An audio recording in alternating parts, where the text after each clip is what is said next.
అందరికీ నమస్కారం. Mutton biryani, chicken leg piece fry ఈ రెండు ఎలా తయారు చేసుకోవాలో చూసుకుందాం. ముందుగా లెగ్ పీసులు తీసుకొని శుభ్రంగా కడిగేసుకొని అందులో తగినంత ఉప్పు వేసుకోండి, కొద్దిగా పసుపు, రుచికి తగినట్లుగా కారం, అంటే మనం ఇందులో మిరియాల పొడి కూడా వేస్తామన్నమాట. సో అందుకని చూసుకొని వేసుకోండి.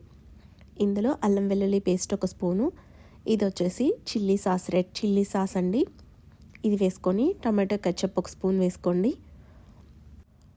ఇందులోనే ఒక 1/2 స్పూన్ వరకు ధనియాల పొడి, ఒక 1/2 స్పూన్ మిరియాల పొడి, కొద్దిగా చాట్ మసాలా, ఆయిల్ అన్నిటినీ వేసేసుకొని బాగా ఈ ముక్కలంతటికి కూడా ఈ మసాలాలు అన్నీ పట్టేలాగా చక్కగా కలుపుకోండి. ముక్కలకి ఘాట్లు పెట్టుకుంటాం కదా, ఆ ఘాట్లలో కూడా ఈ మసాలా వెళ్ళేలాగా చక్కగా కలిపేసుకోండి. కలుపుకున్న తర్వాత కొద్దిసేపు నాననివ్వండి ముక్కలు. తర్వాత ఒక గిన్నెలో ఈ విధంగా ఒక గిన్నెలో పెట్టేసుకొని వీటిని ఉడికించుకోవాలి. కొద్దిసేపు మూత పెట్టుకొని ఉడికించుకోండి. మరీ ఎక్కువగా ఉడికిపోయిన అవసరం లేదండి, కొద్దిగా ఉడికితే సరిపోతుంది. ఈ విధంగా అయితే సరిపోతుందన్నమాట. ఎందుకంటే మనకి లోపల పచ్చిగా లేకుండా చక్కగా బాగుంటుంది తినడానికి.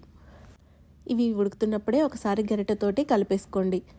కలుపుకున్న తర్వాత కొద్దిసేపటికి ఆపేసేయండి. తర్వాత ఒక ప్యాన్ పెట్టుకొని అందులో డీప్ ఫ్రైకి సరిపడినట్లుగా ఆయిల్ వేసుకోండి. మరీ ముక్కలు మునిగేలాగా అవసరం లేదండి, కొద్దిగా హాఫ్ వరకు అయితే సరిపోతుంది.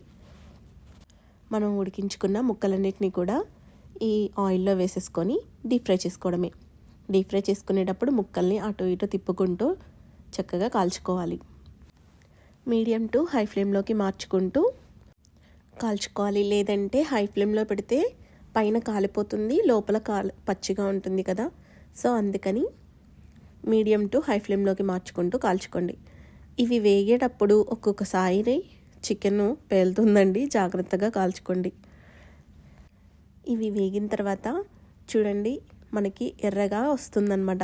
వేగిపోతే మనం ఇందులో ఫుడ్ కలర్ యాడ్ చేయలేదు, న్యాచురల్ కలరే వస్తుంది. ఇవి వేగిన తర్వాత తీసి వేరే చిల్లులు గిన్నెలో పెట్టుకోండి.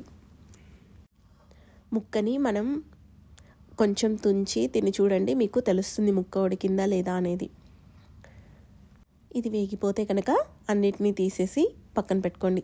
తర్వాత మళ్ళీ ప్యాన్ పెట్టుకొని అందులో ఆయిల్ వేసుకోండి. సన్నగా కట్ చేసుకున్న వెల్లుల్లి రెబ్బలు, కొద్దిగా జీడిపప్పు వేసుకొని వేయించుకోండి. ఇవి వేగిన తర్వాత మనం ఇందాక మసాలాలన్నింటినీ కూడా చికెన్కి పట్టించాం కదా, అప్పుడు కొద్దిగా ఇలా మిగులుతుందన్నమాట. అది ఇందులో వేసేసుకోండి. వేసుకొని వేయించుకోండి కొద్దిగా పచ్చివాసన పోయే వరకు. ఇది వేగుతున్నప్పుడే ఇందులో టేస్ట్ కోసం హనీ వేసుకోండి. హనీ వల్ల చికెన్ చాలా షైనీగా కనిపిస్తుంది, టేస్ట్ కూడా బాగుంటుందన్నమాట. సో అందుకని 1 స్పూన్ హనీ వేసుకోండి. ఇది మరీ ఎక్కువగా ఫ్రై అవసరం లేదండి, కొద్దిగా లైట్గా ఫ్రై అయితే సరిపోతుందన్నమాట.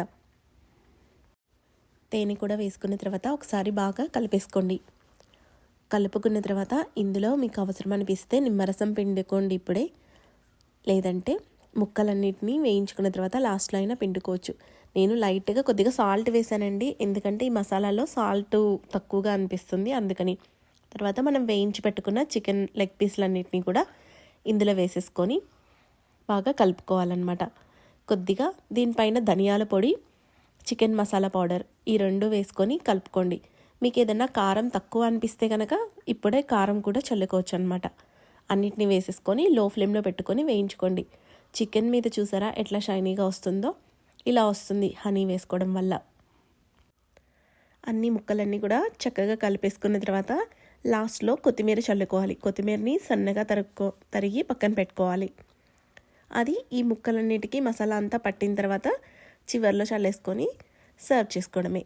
అంతే, మన లెగ్ పీస్లు రెడీ అయిపోయాయి. వీటిని తీసి పక్కన పెట్టేసుకొని తర్వాత మటన్ బిర్యానీ తయారు చేసుకుందాం. మటన్ బిర్యానీ కోసం ఏమేం కావాలో, ఎలా తయారు చేసుకోవాలో చూపిస్తాను. అది కూడా చాలా ఈజీగా చేసుకోవచ్చు. ఫస్ట్ అయితే ఇది పక్కన పెట్టేసుకుందాం. మటన్ బిర్యానీ కోసం ముందుగా మటన్ శుభ్రంగా కడిగేసి అందులో తగినంత ఉప్పు వేసుకోండి, పసుపు 1 స్పూన్ పసుపు, కారం ఒక 2 స్పూన్లు వేసేసుకోండి. మీకు ఎక్కువ కావాలంటే ఇంకా ఎక్కువ కూడా వేసుకోవచ్చు. అల్లం వెల్లుల్లి పేస్ట్ అన్నీ వేసేసుకొని బాగా కలిపేసుకోండి. ఈ కలిపేటప్పుడే ఇందులో నూనె కూడా వేసుకోండి. నూనె కూడా వేసి బాగా కలపండి. ముక్కలన్నిటికీ కూడా బాగా పట్టేలాగా చక్కగా కలుపుకోండి. ఆయిల్ 1 స్పూన్ 2 స్పూన్స్ సరిపోతుందండి, ఎక్కువేం అవసరం లేదనమాట. ఇవన్నీ కూడా బాగా కలిపేసుకున్న తర్వాత ఇందులో మనం ముందుగా ఒక పెద్దలపై ఒక టమోటాని పొడవుగా కట్ చేసుకొని పెట్టుకోవాలండి. ఆ పొడవుగా కట్ చేసి పెట్టుకున్న రెడీగా ఉంచుకున్న పెద్దలపై టమోటా ముక్కల్ని ఈ మసాలాలన్నీ పట్టించేసుకున్న తర్వాత వీటి మీద వేసేసుకోవడమే. చూడండి, ఈ విధంగా కలుపుకున్న తర్వాత మీకు కొద్దిగా వాటర్ అవసరం అనిపిస్తే వాటర్ కూడా యాడ్ చేసుకోండి. తర్వాత టమోటాలు పెద్దలపాయలు ఈ ముక్కల్ని ఇలా వేసేసుకోండి. వేసుకున్న తర్వాత ఇందులో పచ్చిమిర్చి కూడా వేసుకోండి. నేను పచ్చిమిర్చి అయితే ఏం కట్ చేయలేదండి, డైరెక్ట్గా అలా వేసేసాను. అన్నిటినీ వేసేసుకొని మూత పెట్టుకొని ఉడికించుకోండి. చూసారా ఎట్లా ఉడికిపోయిందో చక్కగా. ఫోర్క్ తోటి మటన్ ముక్కని ఒకసారి ప్రెస్ చేసి చూడండి, మెత్తగా అనిపిస్తే ఓకే, లేదంటే ఇంకొద్దిసేపు ఉడికించుకోండి. తర్వాత ఒక పెద్ద గిన్నె పెట్టుకొని అందులో నెయ్యి వేసుకోండి. నెయ్యి, నూనె మీ ఇష్టం ఏదన్నా వేసుకోవచ్చు. ఇందులో బిర్యానీ దినుసులన్నీ కూడా వేసేసుకోండి. వేసుకొని వేగిన తర్వాత మనం ఉడికించి పెట్టుకున్న మటన్ని ఇందులో వేసేసుకోండి. మటన్ వేసుకున్న తర్వాత ఒకసారి బాగా గరిటెతోటి కలపండి.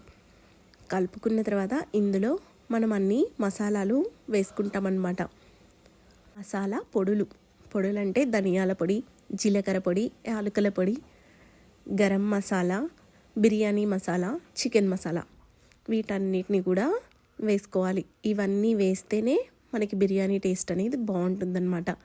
అన్నీ వేసుకొని చివరగా కొత్తిమీర కూడా వేసుకొని బాగా కలుపుకోండి. ఇందులో పెరుగు వేసుకోండి. పెరుగు ఒక 2 పెద్ద గరిటెలు వేసాను నేను. మొత్తం ఇది ఆల్రెడీ క్రీమీగా ఉందండి, సో అందుకని నాకు త్వరగా మిక్స్ అయిపోతుంది. ఈ విధంగా మనం గరిటెతో కలుపుతూ ఉంటే చక్కగా గడ్డలు లేకుండా ఆ కూరలోనే పెరుగంతా కూడా కలిసిపోతుందన్నమాట. మీరు అలా కలపకుండా వదిలేస్తే పెరుగు విరిగినట్లుగా అలా వస్తుంది. సో అందుకని మీరు చక్కగా గరిటెతోటి కింద నుంచి మనం ఉప్మా కలుపుతాం కదా, అలా కలిపేసేయండి. కొద్దిసేపటికి పెరుగంతా వాటర్లో కలిసిపోతుంది. ఈ విధంగా అయిపోయిన తర్వాత ఒకసారి మీరు ఉప్పు చెక్ చేసుకొని తక్కువ అనిపిస్తే వేసుకోండి. మళ్ళీ ఇందులో ఒక చెక్క నిమ్మరసం పిండుకోండి. తర్వాత మనం ముందుగా నానబెట్టి పెట్టుకున్న బాస్మతి రైస్ వేసేసుకోండి. వేసుకున్న తర్వాత గరిటెతోటి కలపండి. బియ్యము రైస్ కరెక్ట్ లెవెల్కి ఉంటే కనుక మీరు ఇందులో ఒక 1/2 గ్లాస్ మాత్రమే వాటర్ యాడ్ చేసుకోండి. ఎందుకంటే ఆల్రెడీ సరిపోయినన్ని వాటర్ ఉన్నాయన్నమాట. లేదు అంటే అన్నం ఉడకనివ్వండి. కొద్దిసేపు ఉడికిన తర్వాత అన్నం అంతా కూడా పైకి వస్తుంది. మీకు కొద్దిగా పలుకు కనిపిస్తే అప్పుడు మరలా వాటర్ యాడ్ చేసుకొని ఉడికించుకోవచ్చు. ఇక్కడ నేను ఉప్పు చెక్ చేసుకొని అంతా అయిపోయింది. దీనికి దమ్ ఇచ్చేస్తాను అనమాట. చూడండి, కొద్దిసేపు ఉడికితే అన్నం ఇలా పైకి వస్తుంది. ఇప్పుడు కొద్దిగా వాటర్ అవసరం అనిపించి వాటర్ యాడ్ చేశాను. అంటే మనం మెతుకు నలిపి చూస్తే మనకు తెలుస్తుంది కదా పలుకుగా ఉందా మామూలుగా ఉందా అని. సో అప్పుడు నేను కొద్దిగా వాటర్ యాడ్ చేశాను. అంతే, కలిపేసుకొని మొత్తం దమ్ ఇవ్వడమే. చూసారా ఎంత చక్కగా రెడీ అయిపోయిందో. Thanks for watching.